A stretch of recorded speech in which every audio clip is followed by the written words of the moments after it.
This is impressive. Austin Hill, once, twice, three times. We definitely are the luck charm for Austin Hill because, yeah, you're right. We started doing this show. We haven't had to talk about anyone winning the Beef It's What's for Dinner or the United Rentals 300. See, he's been winning it so much that they decided to, that one of his core sponsors decided to sponsor the race because, the chances are pretty high that their driver was going to win the race. He even mentioned it when he was there in the infield interview. He's a great super speedway racer. There's no doubt about it. This is his wheelhouse. I think I would like to see him do it in the Cup Series. His limited starts there with Beard Motorsports. He brings his sponsors there with him. Have not gone so well. Of course, it's an open car. Memory fails to serve me of any time he's been in a charter car at all or anything like that. I don't think he has, but certainly those opportunities will come. Definitely winning Daytona for your third year in a row. Maybe they'll come later in the summer or at Talladega. It'd be nice to see what he can do in a Cup Series car. But yeah, I'm pretty impressed with him doing this with Xfinity, but it's such a different animal getting to the Cup Series. So it'd be nice to see him do it there too. So RCR brought out their 33 car for him at Michigan in 2022. Right. That's when he made his Cup debut, and then a few races last year with Beard Motorsports, like you mentioned. I've got to say, obviously, he's with RCR. That would be a logical team to stick with for a promotion of the Cup Series. With the current status of a team, you've got an all-time great in Kyle Busch in one car, and the grandson of the car owner, Austin Dillon, Richard Childress's grandson in that second number 3 car.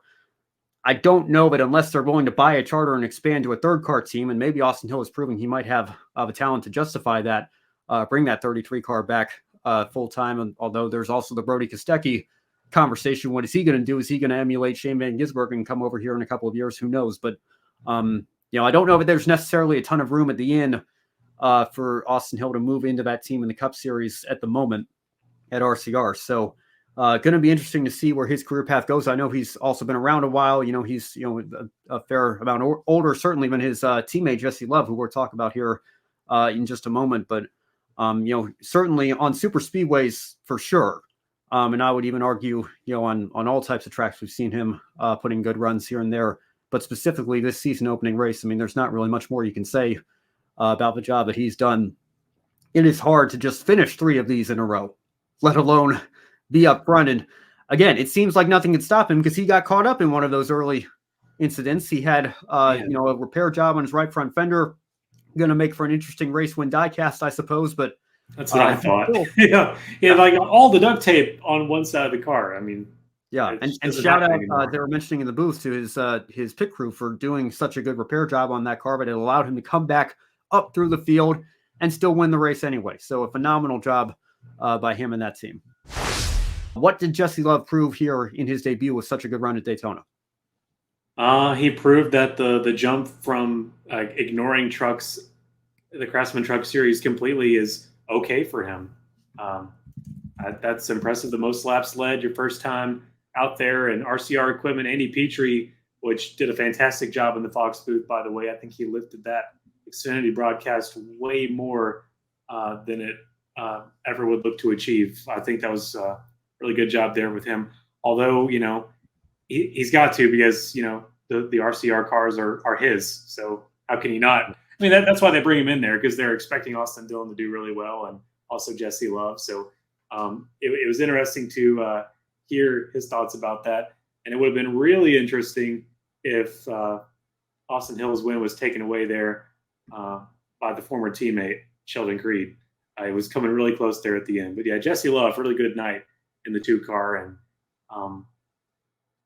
hopefully he can get some wins going there for that wheel in red and white.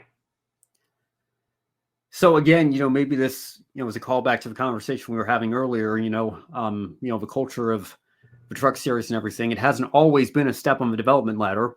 Ty Gibbs skipped it entirely. As you mentioned, Jesse Love, he only did 3 truck races last year. He basically skipped it entirely in terms of his full-time racing. He's made that jump straight from ARCA, winning a championship there, going straight to Xfinity full-time.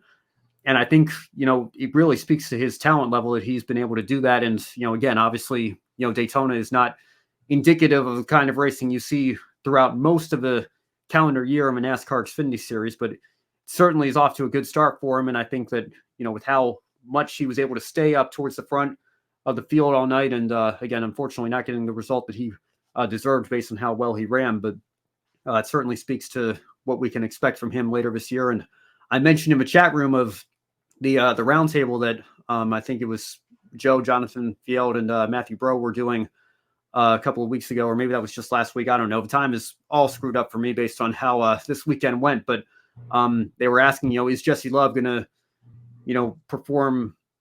How is he going to perform in comparison to Sheldon Creed, who he's replacing?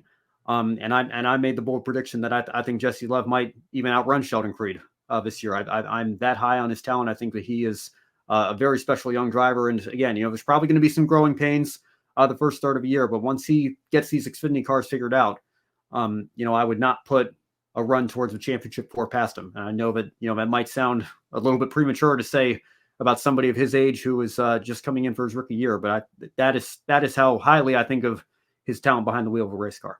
I don't think it's premature at all. I think we outwore his name in ARCA last year, so definitely do his time, and might see another generational talent before our very eyes. Yeah, well, and again, deservedly so. I mean, all he had to do was take the green flag in the second to last race to mathematically clinch the championship. That's how dominant he was in ARCA last year. So I think the jump to Xfinity, skipping trucks, I think completely justified, and I think he proved it this weekend.